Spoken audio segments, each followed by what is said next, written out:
भगवान श्री कृष्ण द्वारिका में रानी सत्यभामा के साथ सिंहासन पर विराजमान थे। निकट ही गरुड़ और सुदर्शन चक्र भी बैठे हुए थे। तीनों के चेहरे पर दिव्य तेज झलक रहा था।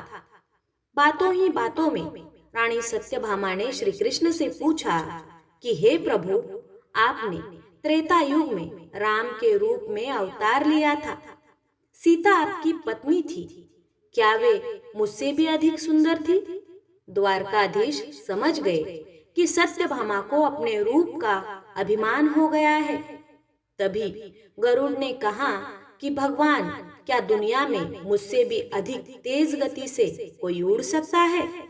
इधर सुदर्शन चक्र से भी रहा नहीं गया और वे भी कह उठे कि भगवान, मैंने बड़े बड़े युद्धों में आपको विजयश्री दिलवाई है। क्या संसार में मुझसे भी अधिक शक्तिशाली कोई है?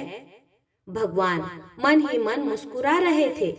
वे जान रहे थे कि उनके इन तीनों भक्तों को अहंकार हो गया है और इनका अहंकार नष्ट करने का समय आ गया है। ऐसा सोचकर उन्होंने गरुड़ से कहा कि हे गरुड़, तुम हनुमान के पास जाओ और कहना कि भगवान राम माता सीता के साथ उनकी प्रतीक्षा कर रहे हैं। गरुड़ भगवान की आज्ञा लेकर हनुमान को लाने चले गए। इधर श्री कृष्ण ने सत्यभामा से कहा कि देवी, आप सीता के रूप में तैयार हो जाएं। और स्वयं द्वारकाधीश ने राम का रूप धारण कर लिया। मधुसूदन ने सुदर्शन चक्र को आज्ञा देते हुए कहा कि तुम महल के प्रवेश द्वार पर पहरा दो और ध्यान रहे कि मेरी आज्ञा के बिना महल में कोई प्रवेश न करे।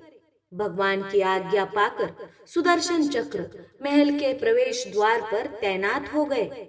गरुड़ ने हनुमान के पास पहुंचकर कहा कि हे वानर श्रेष्ठ, भगवान राम माता सीता के साथ द्वारिका में आपसे मिलने के लिए प्रतीक्षा कर रहे हैं। आप मेरे साथ चले, मैं आपको अपनी पीठ पर बैठाकर शीघ्र ही वहां ले जाऊंगा। हनुमान ने विनय पूर्वक गरुड़ से कहा, आप चलिए, मैं आता हूँ। गरुड़ ने सोचा, पता नहीं ये बूढ़ा वानर कब पहुंचेगा। खैर, मैं भगवान के पास चलता हूँ। ये सोचकर गरुड़ शीघ्रता से द्वारका की ओर उड़े। पर ये क्या, महल में पहुंचकर गरुड़ देखते हैं कि हनुमान तो उनसे पहले ही महल में प्रभु के सामने बैठे हैं। गरुड़ का सिर लज्जा से झुक गया। तभी श्री राम ने हनुमान से कहा कि पवन पुत्र, तुम बिना आज्ञा के महल में कैसे प्रवेश कर गए? क्या तुम्हें किसी ने प्रवेश द्वार पर रोका नहीं?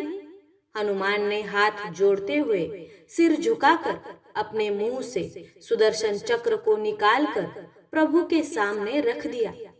हनुमान ने कहा कि प्रभु, आपसे मिलने से मुझे इस चक्र ने रोका था, इसीलिए इसे मुंह में रखकर मैं आपसे मिलने आ गया। मुझे क्षमा करें। भगवान मन ही मन मुस्कुराने लगे।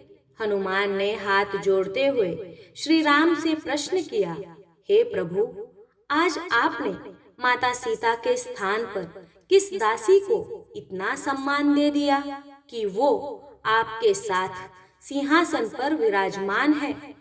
अब रानी सत्यभामा का अहंकार भंग होने की बारी थी। उन्हें सुंदरता का अहंकार था, जो पल भर में चूर चूर हो गया था। रानी सत्यभामा, सुदर्शन चक्र एवं गरुड़ तीनों का गर्व चूर चूर हो गया था। वे भगवान की लीला समझ रहे थे। तीनों की आंखों से आंसू बहने लगे और वे भगवान के चरणों में झुक गए। अद्भुत लीला है प्रभु की। अपने भक्तों के अहंकार को अपने भक्त द्वारा ही दूर किया उन्होंने। जीवन में कभी भी अहंकार नहीं करना चाहिए। जरूरी नहीं है कि आज जो आपके पास है वह कल भी होगा। अपने अंदर जरा सा भी यदि अहंकार आने लगे तो स्वयं ठाकुर जी हमसे दूर हो जाते हैं। ठाकुर जी को निस्वार्थ भक्तों की ही आवश्यकता है, अहंकारी की नहीं। जय श्री कृष्ण।